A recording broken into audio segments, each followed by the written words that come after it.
Hi! Hey! Alors, comment ça va? Ben, ça va et toi? Ouais, alors, qu'est-ce qu'on fait là? Tu m'as demandé d'être là, en fait. Pardon. Tu m'as dit, Sarah, est-ce qu'on fait un podcast? Et je dis, ah oui, tout de suite. Sur quoi? Ben, Là, attends, j'ai même pas posé la question.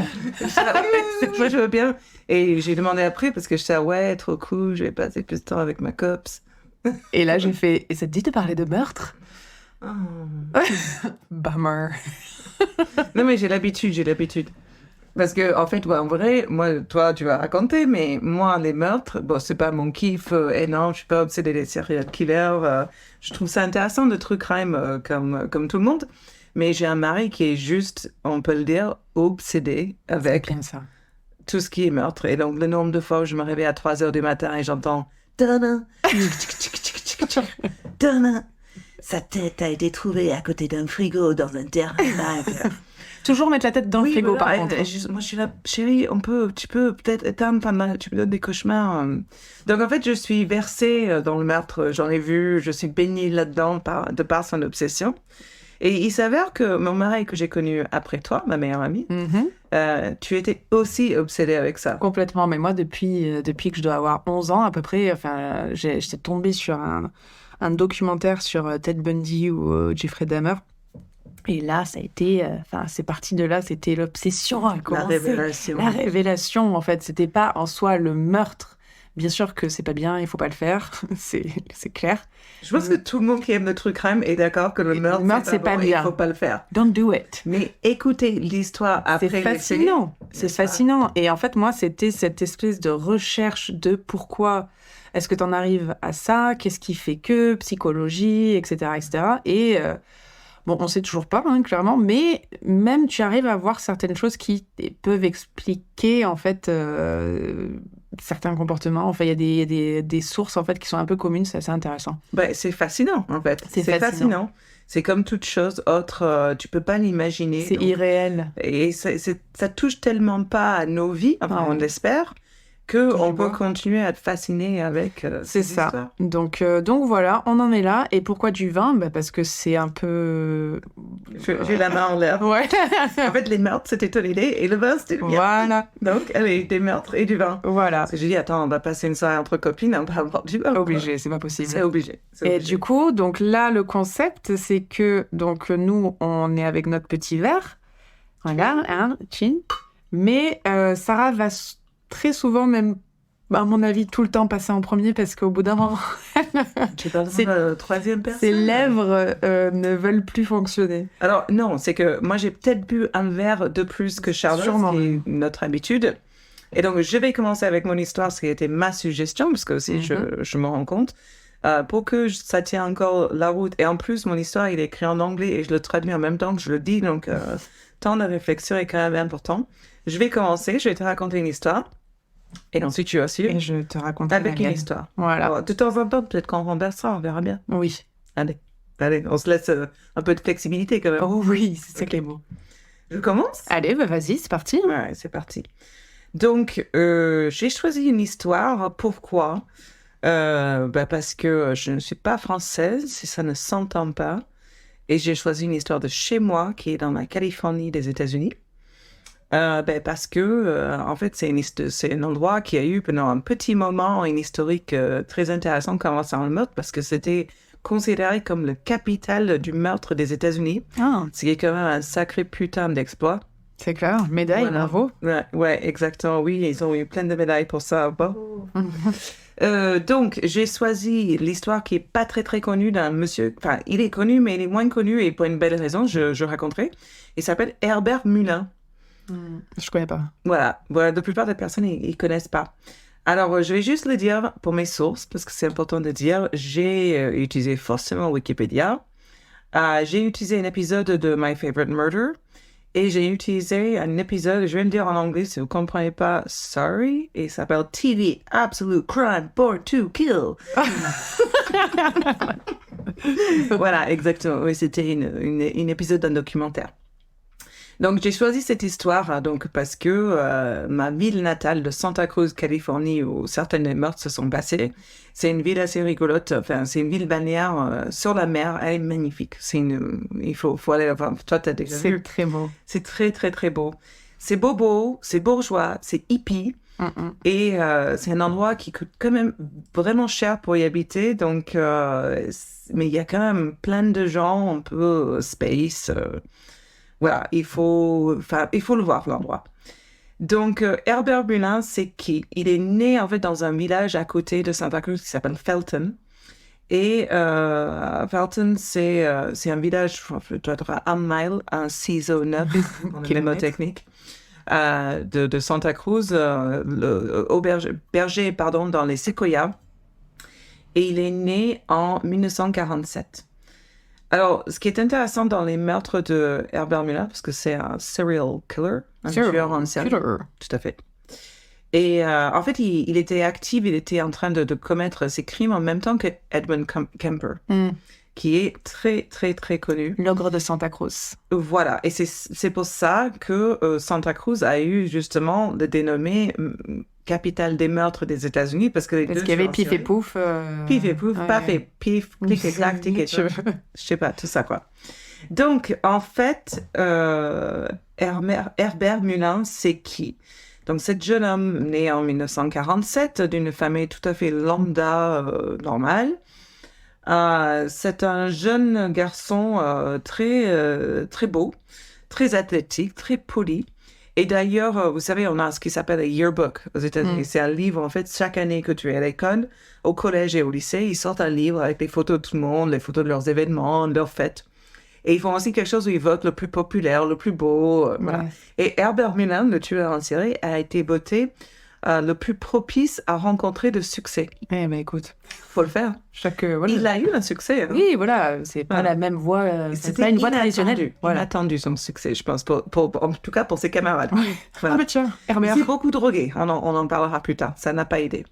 Donc, son idée, en fait, cet Herbert Mullin a eu un ami qui est mort, un ami très proche de lui. Et il a fait un épisode psychotique après cette mort. Il a fait une sorte de totem religieux à son ami. Il a réorganisé tous les meubles de sa maison et puis s'asseyait pendant des heures et des heures et des heures tout seul à prier pour son ami. Il a rompu avec sa petite amie. Il pensait qu'il était peut-être gay ou homosexuel, ou il avait des urges en tout cas homosexuelles. Pense qu'il allait se faire mal et dans sa tête, des voix lui demandaient à faire des choses qu'il ne voulait pas faire. Donc, en fait, il est schizophrénique. Complet, oui. Complet. Ouais, voilà. ça va pas du tout. Voilà. Et c'est à ce moment-là qu'il devient obsédé avec la réincarnation. Il devient complètement parano. Il entend ces voix qui lui disent des choses pareilles. Donc, c'est là où il fait un peu peur à sa famille. Donc, par exemple, sa famille est hyper normale. Son père travaille pour la poste. Oui. Tu vois, là, eux, à cette époque-là aussi, en plus, on ne sait pas gérer. Non. On ne parle pas de la santé mentale à cette époque-là. Toujours pas trop. Donc, il commence à faire des choses, mais super space.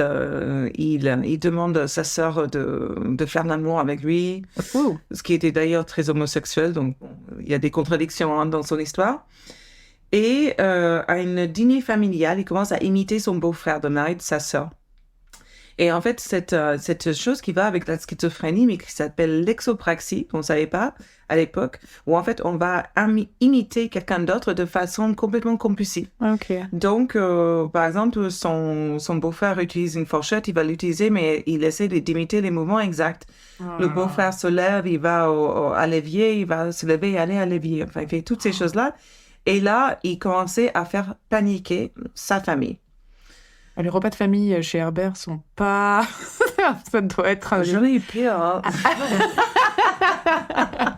Chacun sa merde. Herbert. Ouais, chacun sa merde. Mais bon, en fait, les repas de famille sont toujours une histoire de toute façon. Mais là, chez Herbert, ils en avaient des histoires. Donc, effectivement, là, c'est super. Donc là, on voit vraiment qu'on ne parle pas de la santé mentale. Donc, Herbert, il est un peu tout seul pour s'occuper de lui-même. Donc, il commence à prendre de méthamphétamine, méthamphétamine et du LSD pour se calmer. Ah, oui, non, Herbert. Oui. Arrête de suite. Tu te souviens quand tu as appris ça et ça t'a calmé? Exactement. Voilà, C'est là où je me suis mis au yoga. Attention, on est bien. Ah, merde. Mais c'est exactement... voilà, c'est assez intéressant et je pense pas que... Enfin, en tout cas, ce qui est... ces maladies, ces problèmes vont forcément être, comment dire, empirés par rapport à son usage de drogue illicite. Mais c'est là où il décide, quand même, c'est ce moment-là avec LSD et les méthamphétamines, que le décès de son ami fait partie d'un plan plus énorme et qui est lié au désastre naturel. Parce qu'on se souvient bien qu'il y a beaucoup de tremblements de terre en Californie. Oui. Et donc, là, il commence à avoir cette idée que la mort et les désastres naturels sont liés. Donc, après tout ça, forcément, en 1969, là, sa famille décide de l'envoyer dans un hôpital psychiatrique et c'est là qu'il est formellement diagnostiqué comme schizophrène. Alléluia. Juste une petite anecdote, cet hôpital où il a été diagnostiqué et interné n'existe plus parce qu'il n'y avait plus d'argent public. Donc, encore, on peut peut-être revenir, mais on n'en parlera pas. America et tout le problème du système de santé américain on n'a pas le temps, qui n'existe pas. Et qu'on pourrait en parler plus loin dans l'histoire, mais le problème aussi des armes à feu complètement en vente libre, qui va devenir une autre histoire. Mais bon, on n'en rentrera pas là-dedans. Là, ça va être très très long, oui. Tout à fait. Donc, et c'est aussi par contre pour souvent, quand on parle de true crime, il y a peut-être vachement plus d'histoires américaines à cause de ces deux éléments. Pas de système du tout qui va s'occuper des personnes qui ont des sérieux problèmes. Ah, mais clairement. Et le fait qu'on vend des armes attire le rigot. Forcément. Et qu'il n'y ait pas de check, en fait, parce que Obama avait mis un check pour les gens qui avaient un souci mental et ça a été enlevé. Et... Alors, je ne sais pas si le check... oui, enfin, il y a eu plein de trucs qui se sont faits, mais bon, en tout cas, à chaque fois qu'il y a quelqu'un qui tire dessus plein d'enfants, c'est on vous envoie nos prières et pas plus, quoi. Et c'est tout. Donc, merci. On fuck, quoi. Mais bon, ça, c'est évident, mais c'est une autre discussion. Donc, il est dans un hôpital psychiatrique, il en était dans plusieurs, mais bon, celui-ci, cette expérience-là, au bout de 6 semaines, il part de ses propres moyens. Il décide, je vais partir. Tout va bien. Voilà. Je fais mieux, merci. Il a ce choix personnel à faire, super. Donc, en tout, il a quand même passé 6 ans dans les hôpitaux. Hein. C'est pas rien. Mais lui, il décide de son propre avis, de son propre gré, de son propre traitement, qu'en plus des drogues, et alors là, c'est vraiment le truc californien à mort pour moi. J'avoue que même si l'histoire n'est pas rigolote, j'ai ri. Il est en train de prendre de l'LSD et des méthamphétamines, mais en même temps, il fait du yoga, comme tu l'as bien mentionné. Il a un régime macrobiotique. Il fait de la méditation et il est ultra conservateur. C'est-à-dire, il est un bon catholique, il va toujours à l'église, il prie tous les jours. Voilà. C'est un boxeur amateur. Mais ça dure qu'un certain temps parce qu'on l'a forcé à quitter les matchs de boxe parce que quand il se mettait dans un match, il n'arrêtait pas de taper sur son opposition. Donc bon, c'était problématique. C'était pas du sport, quoi. Et juste, anecdote principale, mais qui n'a rien à voir avec son histoire, mais un peu, il a essayé d'être prêtre un moment parce que bon, hein. Il y a tout qui va. Il y a tout qui va. Non, mais il a tout cette histoire. Il y a tout. Le prêtre qui fait du yoga sous LSD, quoi. Voilà, le prêtre qui fait du méthamphétamine, LSD, yoga, catholicisme, il y a tout. Magnifique. Voilà. Donc, en fait, c'est là où il décide. Donc là, dans le grand schéma du cerveau de Herbert, il décide que la nature demande un sacrifice du sang pour sauver la planète, donc de ces tremblements de terre ou autres. Et ce qu'il se dit, c'est pendant la guerre du Vietnam, les morts se sont arrêtés parce que... les morts ont arrêté, excusez-moi, les tremblements de terre. Les morts du Vietnam, quoi. Ouais, parce qu'il y avait beaucoup de sang versé pendant la guerre du Vietnam, on est d'accord. Et ça a arrêté les tremblements de terre en Californie. Tout à fait, c'est ça. Normal. Mais c'était juste à côté, puis il y avait plein de Californiens là-bas, je sais pas. Je suis clairement pas dans la tête de Herbert. La logique est pas là. Non, certainement, il n'y a pas de logique, on est d'accord. Mais maintenant, la guerre du Vietnam est terminée, donc les tremblements de terre reviennent. Normal. Et il n'y a pas assez de sang pour les arrêter. Et ça va détruire la Californie. Donc, son anniversaire, c'est le 18 avril, qui est le même jour du Big One, c'est-à-dire le grand tremblement de terre de San Francisco en 1906. c'est aussi l'anniversaire de la mort d'Albert Einstein. Et donc ça, c'est vraiment quelque chose qui est une délusion complètement typique et commun des personnes schizo, c'est de relier les dates et que tout a un sens, d'accord? Donc, il commence à commettre des meurtres pour le bien-être de l'homme. C'est sympa. Ben oui, en fait. Ouais. Il part Oui. Il a un bon avis. Enfin, Comment dire, la volonté est bonne. la volonté est là. L'idée est là. L'idée est là. Mais le concept derrière l'idée n'est pas top, Herbert. Elle est terrible. Mais Herbert, il est schizo, donc, enfin, c'est un... Voilà, il faut pas le laisser faire des concepts, quoi. Donc, on commence en 1972, il a 24 ans. Il va visiter sa famille dans le village de Felton, au nord de Santa Cruz. C'est intéressant. Ma mère, elle vendait des avocats dans ce village, dans un marché. Oui, je la vendais avec elle quand j'étais toute petite. Et c'est beau, c'est magnifique. Il y a que des énormes séquoias, celles qu'on voit dans les films, partout. Et c'est un mini village, on dirait un peu le Far West des États-Unis. Tu vois, les espèces de maisons avec les devantures en bois et les mots marqués dans une sorte de petite... mais c'est beau, c'est exactement ça. Il y a un petit Dairy Queen, c'est une sorte de McDo original, tout mini à l'ancien. Enfin, c'est Americana à fond. Ouais. Et c'est magnifique. Dairy Queen et Herbert. Ouais, mais en fait, je pense que dans cette nature que la mythologie de ces premières histoires ont mélangé avec ses croyances religieuses aussi, parce que c'est un endroit beau. Et mélangé avec cette vieille ville, c'est peut-être le démarrage de ses fantasmes, en fait. Donc, c'est dans cette année, ces jours-là, il reçoit un message télépathique de son père qui dit lui tuer quelqu'un. Donc, c'est là qu'il voit un SDF. C'est un vieil homme qui s'appelle Lawrence White, et connu localement comme le nom de Whitey. Herbert fait semblant d'avoir un problème avec sa voiture et il demande de l'aide. Et le SDF est en train de regarder dans le moteur de la voiture. Et là, Herbert l'assomme avec un bat de baseball et le laisse pour mort. Et pendant plusieurs jours, il n'est pas retrouvé. Donc ça, c'est son premier meurtre. Deuxième temps, 2 semaines après, il rencontre Mary Guilfoyle, donc, qui fait du stop. C'est une étudiante, et d'ailleurs, était une étudiante à Cabrillo, une université où moi aussi j'ai été étudiante. Il apprend en stop aussi. C'est aussi à l'époque, parce que comme ma mère vivait là-bas, elle faisait du stop en même temps, qui était super beau parce qu'il y avait aussi Edward Kemper qui prenait les autostoppeurs. Voilà, exactement, en même temps. Donc, il l'amène dans la forêt pour la tuer. Et ce qui d'ailleurs fait une grande partie du pourquoi j'aime pas aller dans les forêts. Et les forêts, c'est là où on retrouve les corps, parce que j'ai tellement souvenir de ces histoires. Donc, il la tue. Il garde sa cœur dans sa voiture. Son cœur dans sa voiture. Mais son corps, il l'emporte jusqu'aux forêts. Et là, il prend ses intestins et il les pend sur des branches tout autour du forêt pour les examiner pour la pollution, pour mieux les voir. Oula.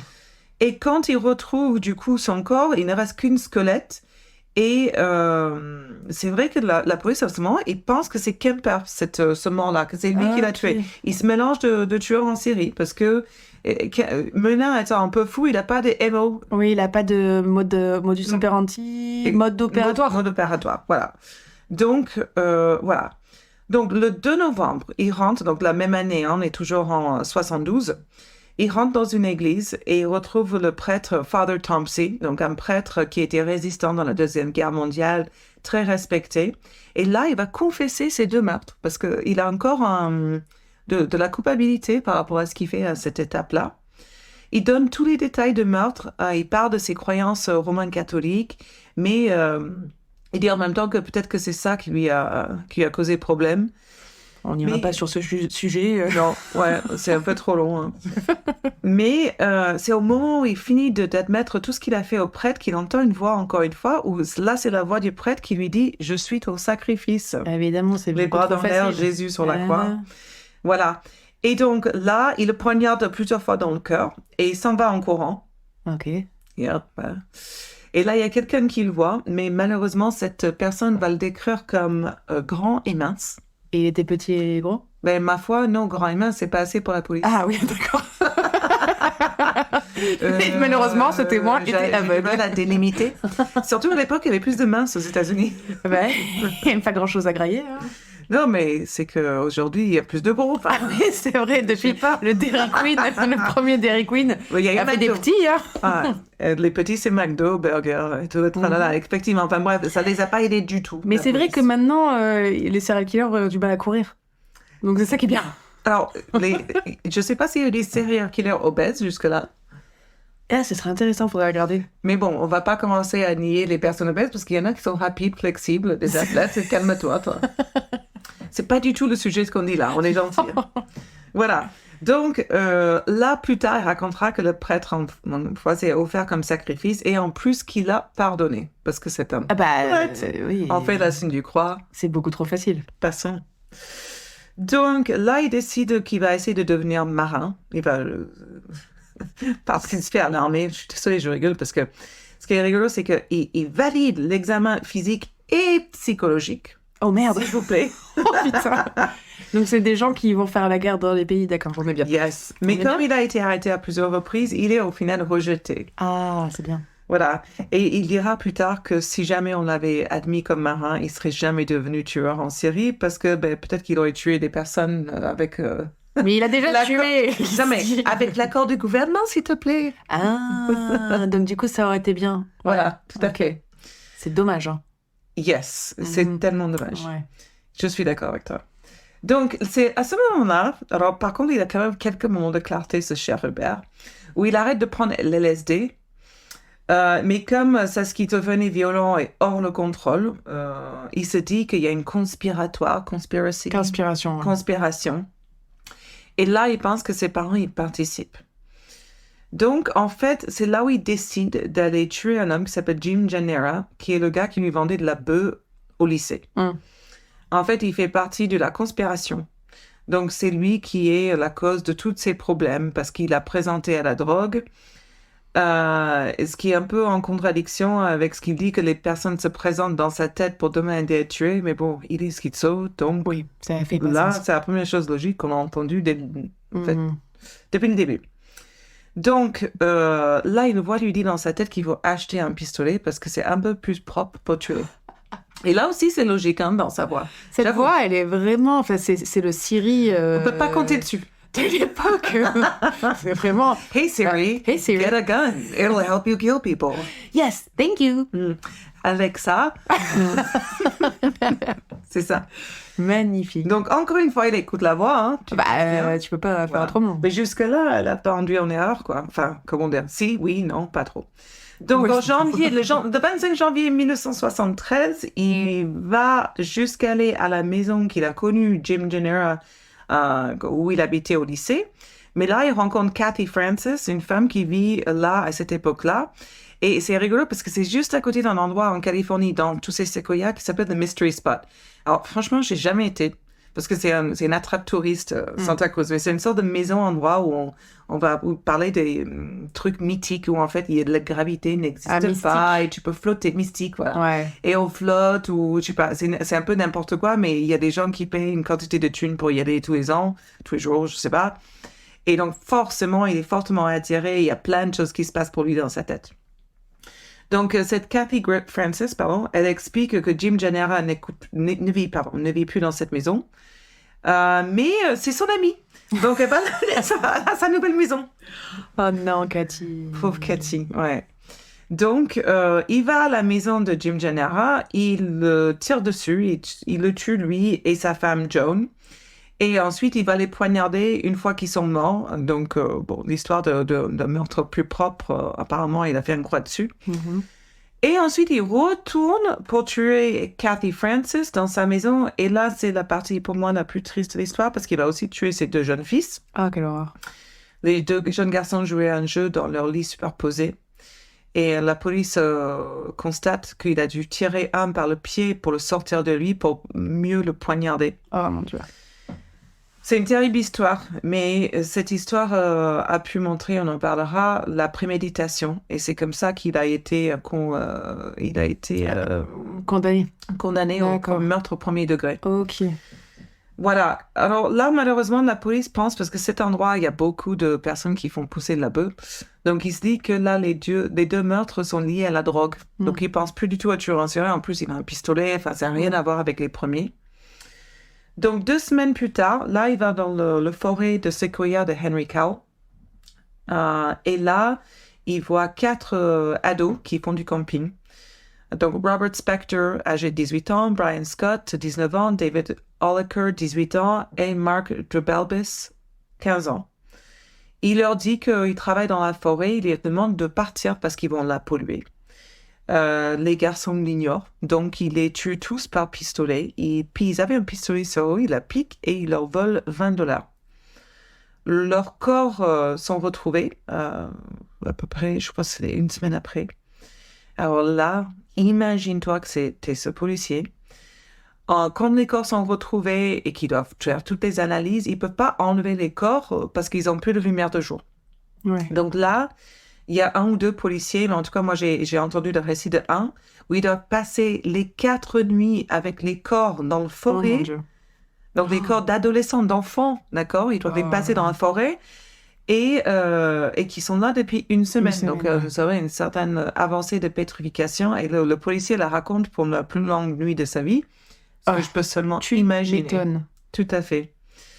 Donc là, il a son dernier meurtre le 13 octobre 1993 et le victime s'appelle Fred Perez. Il faisait du jardinage devant chez lui. Il a été tiré dessus par le pistolet volé. Il habitait au 511 Lighthouse Avenue. C'est à quelques rues de là où mon père habite aujourd'hui. Et juste là où j'ai grandi dans ce petit ville de Californie. Et là, enfin, le voisin a pu le voir. Il a pensé à prendre ses plaques d'immatriculation. Il appelle la police et il a enfin arrêté. C'est un témoin de malade. Oh ben, heureusement, mais c'est toujours incroyable. ça. Il y a toujours dans les histoires de tueurs en série, il y a tellement de fois où la police aurait pu, il y a tellement et où il rate le coup.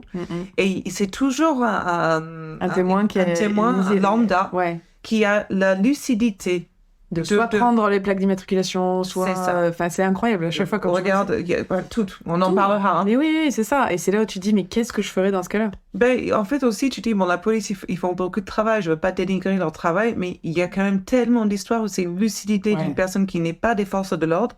Ça choque. Qui arrive avec la solution, ouais. Voilà. Donc là, on arrête Herbert Mullin. Quand on essaie de le questionner, en fait, il hurle « Silence !» à toutes ces questions. Comment tu t'appelles? Silence! Quel âge as-tu? Silence! Enfin, il est barge. Il a 3 ans. Voilà. Non, mais oui, Bah ouais. presque, c'est quasiment ça. Mais ce qui est intéressant et aidant pour la police, qui jusque-là sont complètement perdus quand même, c'est qu'il avait ce qui s'appelle l'hypographie. C'est très commun, c'est des schizophrènes. C'est-à-dire, il avait des centaines et des centaines de pages d'écriture, de dessins, de codes secrets, en fait, qui montraient qu'il a tué, qu'il voulait encore tuer. Et en plus, il s'appelle le 13e disciple de Dieu. Normal. Je vais demander quand est-ce qu'il allait être disciple, parce qu'en général, voilà. Ça va de pair. Donc là, brièvement, alors ça c'est une super histoire aussi, il est brièvement dans une cellule à côté de Kemper, tu vois, le truc est genre, on les met ensemble parce qu'ils vont avoir des histoires à se raconter. Alors les gars, si j'avais une idée... là, ils vont trop être potes. Ouais, ils ont pas de trucs à se raconter, moi j'aime beaucoup. Puis j'aime, tu vois, ces genres d'histoires, ça me fait chaud au cœur. En fait, ils sont pas potes, hein.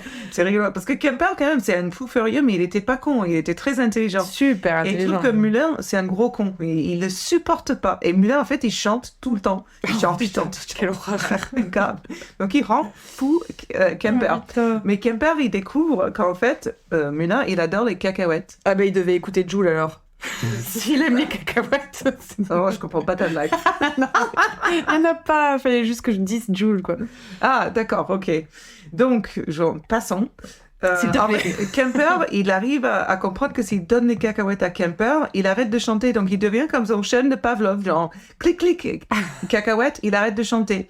Donc, du coup, quand il commence à le faire chier, il a déjà trouvé cette façon de la calmer. Le plus gros deal de cacahuètes aux États-Unis à ce moment-là. C'est ça. Donc, Mullin, quand il arrive devant un juge, il va testifier à son égard, ce qui est super rare. Il va raconter que c'est sa famille, que ses voisins, c'est leur faute parce qu'ils ont joué des jeux sadistes. Ils disent que ses victimes ont tous donné la permission de les tuer. Ils disent aussi que sa famille, toutes ces personnes savaient qui commettaient ces crimes et eux, ils ont tous dit qu'il est complètement fou. Et la police et les parents qu'ils ont connus, les parents, ont dit que c'était des gens magnifiques. Et tout ça, c'est malheureusement dû à ses problèmes mentaux. Ouais. Et en fait, si tu lui montrais la preuve à Herbert, en fait, tu faisais partie de la conspiration. Donc, tu pouvais pas le convaincre, il était vraiment malade. Il utilise la défense que si tu fais 2 plus 2, ça égale 5. Et tous les autres, ils ont tort. Lui, c'est un bon citoyen et il suit ses devoirs. Et ses devoirs, c'est de tuer. D'accord. Donc, il faut quand même 3 jours pour atteindre le verdict. Donc, en finale, c'est pour Kathy et Gennaro qu'ils ont eu le meurtre au premier degré parce qu'ils ont pu prouver la préméditation. Il a décidé d'aller tuer son dealer du lycée. Et tous les autres Et la femme, quand il est d'abord chez elle et qu'il y retourne, on voit la préméditation. Ok. Et tous les autres, c'est quand même des meurtres, les 8 autres personnes au 2e degré. Mais il a quand même eu une sentence à vie, heureusement. Et il est mort le mois d'août 2022 après avoir été refusé le parole aux États-Unis, parole, refusé la liberté conditionnelle 8 fois. Et c'est quand même assez intéressant de noter que beaucoup de personnes schizo ne tuent pas. Hein. C'est pas. Ces crimes relèvent de. Lui, il dit que c'est la manière dont il a été élevé et pas sa nature. Mais bon, à cette époque-là, c'était différent de la manière dont on traitait les problèmes qu'on pouvait avoir, comme il avait, comme la schizophrénie. Et à cette époque-là, effectivement, il fallait mettre cette personne en prison. On ne savait pas gérer son histoire. Mais on raconte pas les histoires de ses victimes. C'est un peu malheureux. Mais bon, c'est toujours un peu comme ça, malheureusement. Oui. Ouais, et voilà, c'est l'histoire de Herbert Muller. Ah, ben merci, je connaissais pas du tout. C'est pas mal, hein? Ouais, et puis j'aime bien raconter comme ça change un petit peu. Ça change un peu, ouais. Bah ouais, des podcasts crimes un peu trop, on va dire, sérieux. Alors je dis pas que le sujet n'est pas sérieux, mais c'est trop... Enfin, parfois c'est un peu ridicule, quoi. Enfin, je sais pas. Oui, d'été. C'est ça. C'est noir. C'est sérieux. C'est clairement... Non, mais le pire, je pense, en podcast, parce que j'ai regardé un petit peu, savoir s'il y avait des podcasts sur le true crime un peu, pas léger, c'est pas ce que je veux dire, mais un peu différent. Et il n'y a pas, mais par contre, je sais pas si tu as déjà entendu celui de Christophe Ondelat, qui est quand même un maître dans les affaires criminelles, parce qu'il a quand même fait enquête exclusive, je crois. Le truc que je regardais tout le temps. Le mec avec la... Mais mon mari, il écoute tous les jours enquête exclusive. Christophe Ondelat, c'est la base. Moi, j'ai jamais écouté. Mais le gars, j'ai écouté son podcast et je pense que Christophe, je sais pas ce qui s'est passé à un moment donné, mais il a pété un câble. Mais en tout cas, son podcast, c'est très intéressant parce que il te raconte l'histoire, 12 juin 1968, nanana. Et après, il se met en mode théâtre et il va te faire les voix des personnages principaux. Hein? Et c'est là où c'est gênant pour moi. Parce que il fait genre 18 juin, nanana, il faisait nuit. La mère de Robert ou de Ted Bundy lui demandait de ranger sa chambre. Et tout d'un coup, il se met, il fait la voix de la mère, genre Ted, range ta chambre. Non. Et du coup, il fait ça sur tous les trucs. C'est super fucking bizarre. Chelou. Et les gens, les enfants aussi. Et là, il fait hey, maman, pardon. Je sais pas, il y a un mauvais mec. Il fait des cris. Je sais pas, j'ai pas pu écouter. J'ai écouté 5 minutes et j'ai fait genre, oh mon Dieu, Christophe. Il faut que j'écoute quand même. Impossible. De coup, Christophe, après, si un jour tu nous écoutes, c'est genre le truc le plus populaire. Mais oui, c'est génial. Il adore. Bah, c'est super, le gars avec sa petite veste en cuir là, qui relève le col à la fin de chaque épisode. Moi, je suis fan. Mais mais je crois qu'il pense ça dans c'est l'autre que je disais que mon mari il adore. Mais là, c'est ou affaires criminelles et enquête exclusive, je sais pas, j'ai confondu. Il écoute plein. Ouais, ça fait longtemps. Ok. Mais bon, bref, Christophe. Super weird. Si un jour tu nous entends et que t'entends ça, je suis désolée, je t'adore, hein, mais. Moi, je t'ai pas entendu, Christophe. Mais c'est pas possible, en fait. Ah, de suite, Chris. Il faudrait que j'écoute. Ça se trouve, j'aimerais bien. Mais là, à l'entendre comme ça. Oui, mais c'est comme tout. Imagine que t'entends un script pour un film. Enfin, disons, même de nouveau, l'Oscar, là, Everything Everywhere All at Once. Tu lis ce scénario, tu te dis, non, mais c'est bon, t'as fumé. Scénario. En fait, super. Il y en a qu'un. Calme. Scénario, des spaghettis, un spaghetto. Oui, mais alors, le masculin, féminin. Non, alors ça, c'est pluriel italien en anglais et en italien, et merci pour Ok, Tofano. Eh ben, tu sais quoi? Tu vas comprendre vraiment pourquoi je parle de ça et que je suis très contente que tu aies sorti ça. C'était pas du tout fait exprès et j'aime beaucoup. C'est que moi... que la connexion. La connexion. Mon histoire, parce que toi, t'es partie sur tes racines, moi, je suis partie sur, on va dire, à peu près un peu mes racines en quelque sorte. Parce que je vais parler d'une histoire, c'est la tueuse en série apparemment la plus prolifique, mais personne ne la connaît. Ah. C'est une Italienne, et qui s'appelle, et toi tu vas comprendre parce que tu connais mon nom de famille, Giulia Tofana. Ah, parfait. Giulia Tofana. Bon, t'es Tofano. Oui, mais bon, c'est pareil. C'est assez proche. C'est assez proche, et Giulia voilà, Tofana. j'ai des racines italiennes, Tofano, voilà. ça, oui, Et bah écoute, j'ai envie de dire que c'est mon arrière-arrière-arrière-grand-mère. Ça me ferait plaisir. Ah, c'est beau ça. Voilà. Enfin, je sais pas si c'est beau, je suis pas encore entendu. Tu vas voir, Giulia, on va faire le petit récap à la fin. Moi, je pense que je l'aime bien. Ok. Vous me direz. Attends. Tu peux pas commencer la femme tueur en série. Ah, parce que tuer des mauvais. Attends. C'est Charlize Theron quand elle était la pute. Enfin, pardon, excuse-moi. Travailleuse de sexe. Oui, excuse-moi pour cette parenthèse. Est-ce que je peux commencer? Oui, pardon. Voilà. Alors, donc, Giulia Tofana, elle aurait apparemment tué des centaines d'hommes au XVIIe siècle en Italie grâce à son petit business de cosmétiques, de produits de beauté.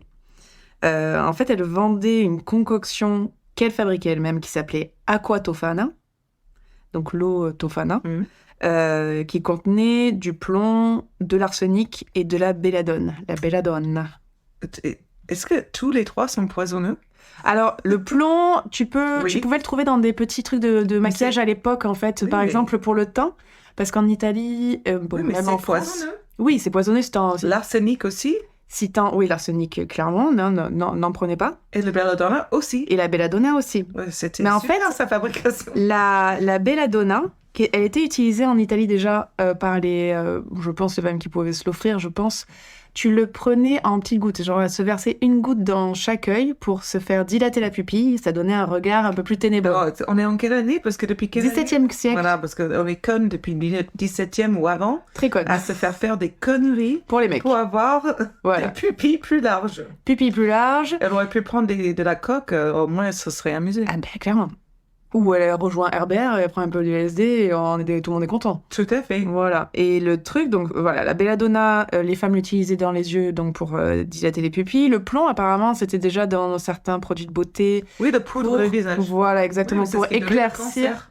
Non. Bah, alors tu peux, voilà. Parmi d'autres maladies, peut-être. Faut souffrir pour être belle, hein, il paraît. Donc ça te faisait éclaircir la peau un petit peu. T'as déjà fait une épilation? Au plomb? Non, même pas, juste normal. J'ai confondu sur la jambe. On adore.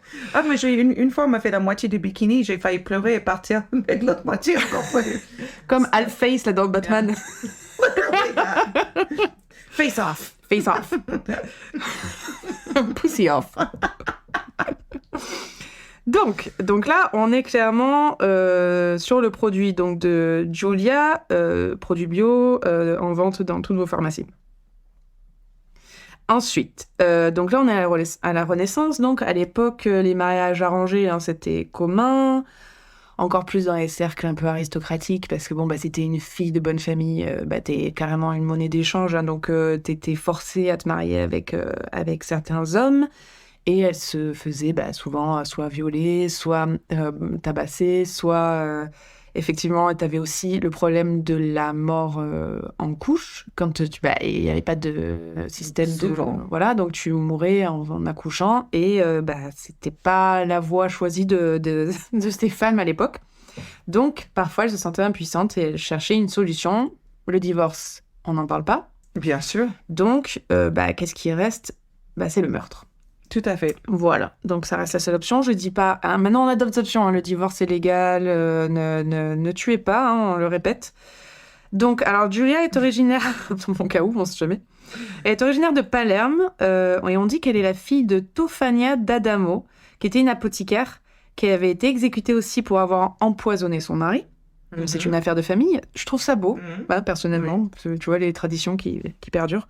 Ah ben, tradition de famille, magnifique. Regardez. Voilà. Donc, on ne sait pas si c'est sa mère qui lui avait donné la recette de la concoction ou si c'est Julia qui, d'avoir passé sa vie avec des apothicaires, a concocté ce poison elle-même. Donc, ça, on ne sait pas. Donc, Julia était veuve.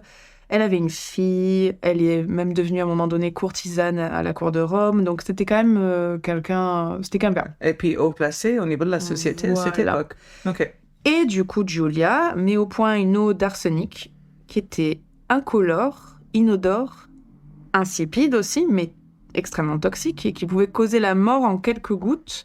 Je pense à entre... C'est scientifique. Mais complètement, mais de toute façon, les apothicaires à l'époque, c'était un peu ça, quoi. Et 6 à 7 gouttes à peu près, tu causais la mort de quelqu'un. Mais ce qui était bien dans ce poison, c'est que c'était 6 à 7 gouttes, mais sur plusieurs jours. Donc en fait, c'était un poison lent.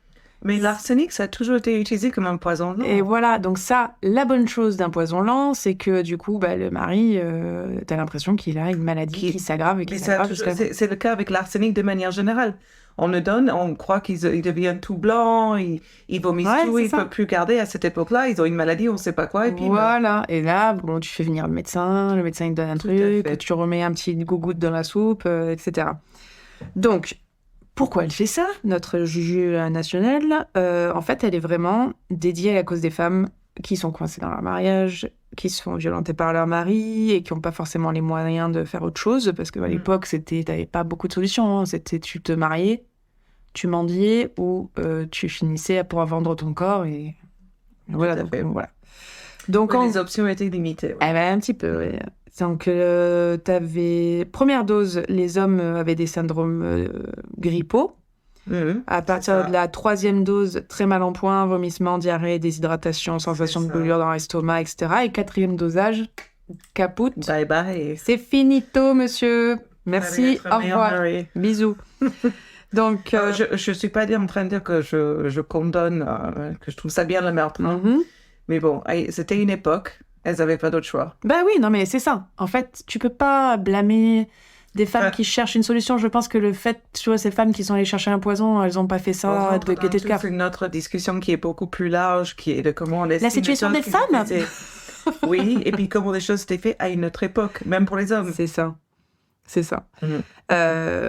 Du coup, chose qui était intéressante aussi, c'est qu'elle était vraiment, vraiment intelligente. Elle donnait des conseils à ses clientes sur la manière de se comporter pendant la maladie du mari. C'est-à-dire, il faut que tu aies l'air paniqué, il faut que tu appelles le médecin pour montrer que tu es vraiment inquiète de l'état de ton mari. D'accord. Elle faisait du coaching. Elle faisait du coaching de vie ou de mort. Mais en fait, ça, c'est un métier qui n'existe plus. Et oui, écoute... Il y a beaucoup de coaching, hein. Beaucoup de coaching. On entend souvent parler, hein. Oui, mais on n'en parle pas de chez lui ici. Non, on se trouve pas sur LinkedIn. Hein. Oui, peut-être qu'on voit pas les pubs. On n'a pas mis le bon hashtag. Ouais. Hashtag coaching killing. Yeah. Et elle leur disait même de demander un examen post-mortem, parce qu'elle savait très bien que le poison n'allait pas être détecté, et du coup, la femme était complètement innocentée. Mais c'est une génie. C'est génie. Ouais. C'est génie. Donc, une autre bonne chose, vu qu'on est à la Renaissance, les hommes, tu sais, à partir du moment où tu tousses un peu de travers, tu sais que tu vas mourir à cette époque-là. Oui. Tu te fais mal sur un bout de porc. L'espérance de vie, c'était 28 ans. Encore 28 ans, t'étais bien. Hein. Oui, t'avais vécu plein de longue vie. J'en peux plus, là, faut y aller. Donc, le truc, c'est que les hommes commencent à avoir cette sale grippe, ça part pas, donc qu'est-ce qu'ils faisaient ? Ils rangeaient leurs affaires, ils mettaient leurs affaires en ordre, on dit, ils faisaient même un testament, donc en général, qui est-ce qu'ils mettent sur le testament ? La femme, les enfants, etc. Donc les femmes commencent à avoir de l'argent. Eh ben, c'est le but, la liberté et un peu de thune, sinon, donc Julia... encore une fois, du coup, ça reste un privilège, quoi. C'est pour les femmes riches, cette histoire. Non, parce qu'elle l'offrait aussi aux femmes qui n'avaient pas forcément les moyens d'avoir d'autres options. Et c'est ça qui était... vraiment, elle était pour la cause des femmes. Première féministe.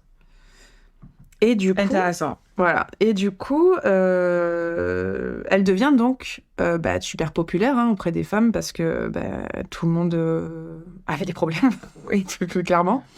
Mais après, donc ses clientes étaient ultra protectrices parce qu'elles voulaient pas. Alors non seulement si La dévoilée.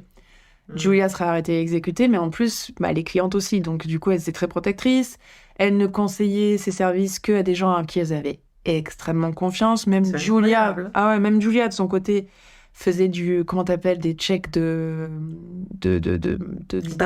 Ouais, background checks. Genre d'identité, super. à qui je parle, avant de vendre quoi que ce soit pour pas se faire choper. Ouais. Donc ça, c'était un secret qui était très, très, très bien gardé. Le secret tenu. Ah ouais, parce que, en fait, mais ça a bien marché, parce que tu vas voir. Et pour vendre l'Aqua Tofana, Julia, elle avait une espèce de shop de cosmétiques et elle mettait son poison liquide dans une petite fiole qui était vraiment comme les fioles de cosmétiques. Elle appelait ça la Manet de San Nicola de Bariche. Et elle vendait même ça avec une petite étiquette d'instruction, genre vous mettez 2 gouttes le soir sur le visage, pour vraiment si les autorités... Comme un médicament. Comme un truc de beauté. Tout à fait. Donc ça fait... Au moins, elle avait une excuse si jamais les autorités venaient. Elle disait, qu'est-ce que vous racontez? Moi, je vends des cosmétiques. Oui, tout à fait. Je ne vois pas de quoi vous parlez, monsieur. Et ça a très bien marché parce qu'elle a vendu le poison pendant 50 ans. What? 50 ans. Incroyable, quand même. Incroyable. Incroyable. Mais après 50 ans de bons et loyaux services, merci Julia, on a un petit souci. Le premier petit souci, qui sera le dernier petit souci. La comtesse de Seri avait acheté l'Aqua Tofana. Elle prépare la petite sous-soupe de son mari. Elle met quelques gougouttes. Et en fait...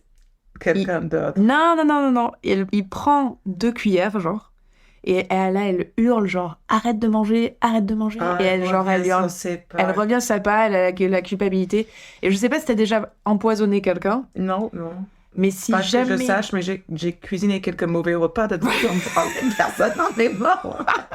J'avais acheté un air fryer à un moment et je l'ai vraiment pas compris parce que tout le monde était déçu, mais ils sont tous partis vivants. Écoute, c'est la base qu'on veut quand on cuisine quelque chose à quelqu'un. Et là, elle hurle à son mari d'arrêter de manger. Et en fait, quand on empoisonne quelqu'un, la dernière chose à faire... Stop eating! C'est ça, c'est de hurler, arrête de manger. Au pire, tu reprends la soupe et tu fais, oups, j'ai oublié le sel. That's not good. Ouais, non, clairement. Non, je ne suis pas satisfaite de ce plat, mon chéri. Je vais le reprendre. Non, tu veux un petit peu de allergique aux noix, je reprends tout de suite. Merde, j'ai oublié le parmigiano. Voilà, non, ce n'était pas rapide, ça n'a pas fut. Donc, le mec, qu'est-ce qu'il fait? Il fait, il y a un souci dans la soupe. C'est pas ok? Qu'est-ce que t'as foutu? Qu'est-ce que t'as mis dans ma soupe? Pas italien. Non, ça se voit.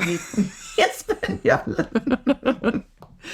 Donc, il la tape un petit peu. Il amène... déjà son habitude. Voilà, il amène les autorités la torturent clairement. Et là, elle dénonce le commerce de Julia.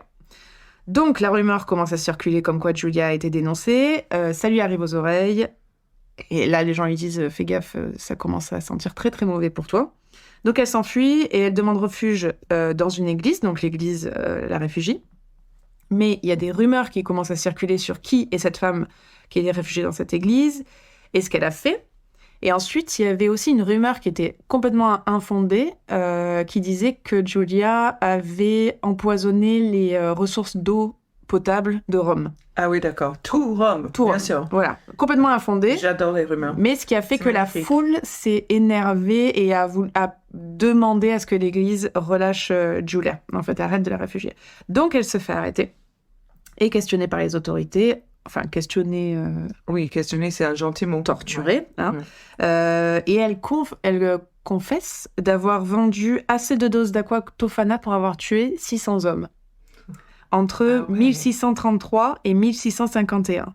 Oh mon Dieu. Donc, est-ce que c'est vrai? 600 sous la torture, on ne sait pas. Je pense quand même qu'elle a dû vendre assez de doses pour tuer quelques centaines d'hommes, c'est sûr. C'est sûr. C'est sûr. Mais bon, à quoi ça lui aurait servi de se vanter?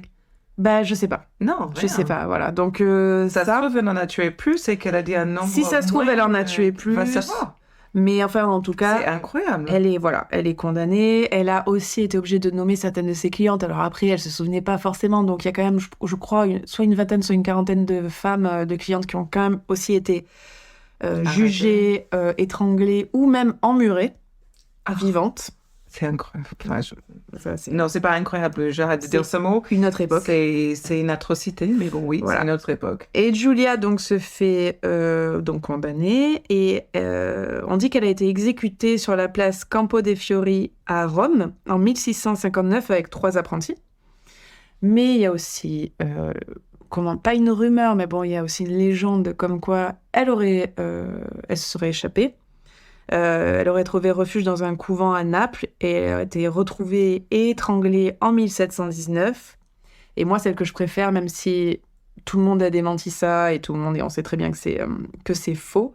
Mais il y avait une petite rumeur qui disait que Mozart avait été empoisonné avec de l'aqua tofana. En fait, il avait dit apparemment ses derniers mots, enfin certains de ses derniers mots auraient été « je sais que j'ai été empoisonné, je sais par qui, machin, etc. » Mais c'est pas du tout fondé, et surtout qu'à cette époque, en fait, le poison, c'était quand même l'arme de crime privilégiée des femmes. Et il y avait une autre empoisonneuse de cette époque en Italie qui avait été assez fatale, qui avait pas mal de victimes derrière elle, la Spara. Et donc ça me parle. Voilà, elle est très connue. Et du coup, on sait pas s'il y a des crimes de la Spara qui ont été attribués à Giulia, quand même, etc. Voilà. C'est rigolo. C'est le Edward Kemper. Vas-y, les femmes italiennes, quand même. Ouais, good. Mamma mia. Ah, si. Spaghetti, spaghetto. Mon Dieu.